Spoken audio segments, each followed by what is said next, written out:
po ang inyong tita Winnie Cordero. Matanong po ninyo, bakit panatag ang loob ko sa MX3?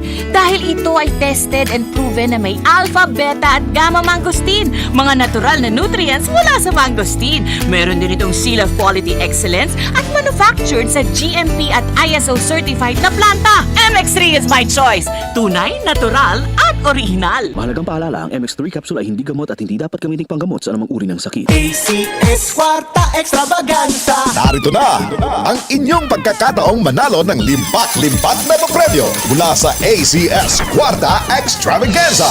Over 3 million in prizes ang ipamimigay nationwide. Tax-free! Kada linggo, simula Setyembre, may tsansang magbagi ng cash at gift bags mula sa ACS Manufacturing Corporation at sa RMN at IFM stations nationwide. Para sumali, isulat lamang sa isang malinis na papel ang inyong pangalan, address, contact number at pirmahan. Kasama ang proof of purchase mula sa Pride Detergent, Star Wax Floor Wax, White Rose Kojic and Papaya Soap, Charm Fabric Conditioner, Shield Bath Soap, Smart Dishwashing Liquid and Paste, at Unique Toothpaste. Ilakip ito sa isang white envelope. Isulat sa labas ang promo title ACS Kwarta Extravaganza, ang pangalan ng produktong ginamit, ang promo week at RMN o IFM station na inyong sasalian. The more entries you send, the bigger chances of winning. Deadline for submission of weekly entries is every Friday, 5 p.m. of the promo week.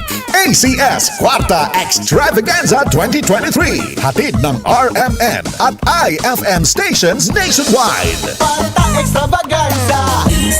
See posters and print ads for details. For more information, visit facebook.com/ACS Kwarta Extravaganza and rmn.ph. Promo period is from September 16 to December 16, 2023. Per DOH, FDA, CCH, UHSRR permit number 0753, series of 2023. Job Seekers! Ito ng pagkakataon para kayo ay magkatrabaho kasama ang Department of Labor and Employment, Dole NCR, Manila Field Office, Public Employment Service Office, City of Manila at Barangay 351 Santa Cruz, Manila. Inihahandog ang DCXL 558 RMN Manila Radyo Trabaho Barangay Mini Job Fair. Ang inyong gabay sa hanap buhay sa Webes, September 28, 2023, alas 8 ng umaga hanggang alas 3 ng hapon sa Elias Covered Court, Barangay 351, Zone 35, Santa Cruz, Manila. Mahigit 2,000 job vacancies ang naghihintay para sa mga naghahanap ng trabaho. DCXL 558 RMN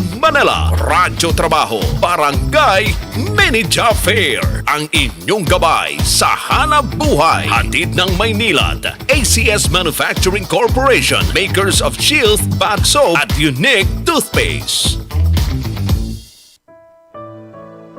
Pagbasa sa Aklat ng Kawikaan, Kabanata 12, talata 1 hanggang 28, ang taong may unawa ay tumatanggap ng payo, ngunit ayaw mapaalalahanan ang matigas ang ulo. Si Yahweh ay nalulugod sa taong matuwid, ngunit sa masasama siya ay nagagalit. Ang makasalanan ay hindi mapapanatag, ngunit ang matuwid ay hindi matitinag. Ang mabuting babae ay karangalan ng asawa, ngunit kanser sa buto ang masamang asawa. Ang taong matuwid ay mabuting makiharap, ngunit ang masama ay bihira lang magtapat. Pumapatay ng lihim ang mga pangungusap ng masama, ngunit ang salita ng matuwid ay nagliligtas sa kapwa. Ang masama ay lubusang mapaparam at di na magbabalik, ngunit ang sambahayan ng matuwid mananatiling nakatindig. Ang taong matalino ay magkakamit ng karangalan, ngunit ang aanihin ng masama ay pagkutsa lang. Ang maralitang nagsisikap ay mabuting di hamak kaysa nagkukunwang mayaman, ngunit sa gutom nakasadlak. Kahit sa kanyang mga hayop ang matuwid ay mabait, ngunit ang masama kahit kanino ay sadyang mabagsik. Ang taong masipag ay sagana sa lahat, ngunit ang isang hangal sa yaman ay salat.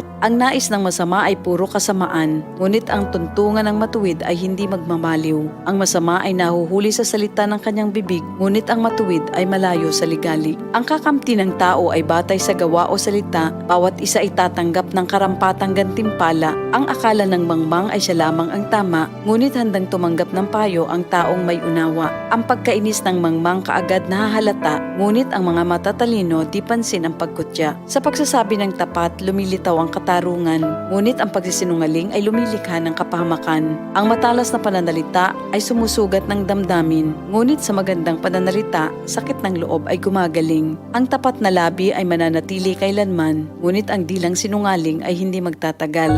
Ang nagbabalak ng masama ay mag-aani ng kapahamakan, ngunit ang nag-iisip ng mabuti magtatamo ng kagalakan. Ang kasamaang palad ay malayo sa matuwid, ngunit ang buhay ng masama ay puno ng ligalig. Namumuhi si Yahweh sa taong sinungaling, ngunit ang tapat ay ligaya niya at aliw.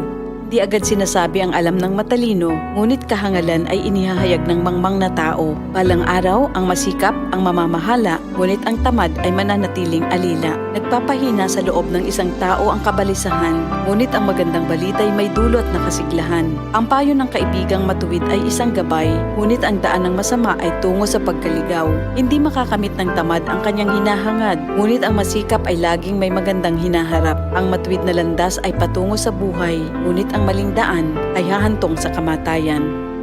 Ito ang salita ng Diyos. Sa Metro Manila, DZXL. Radyo Trabaho, DZXL. ang tunay na gabay sa hanap buhay. Bye. Unang radyo, unang balita. Sport.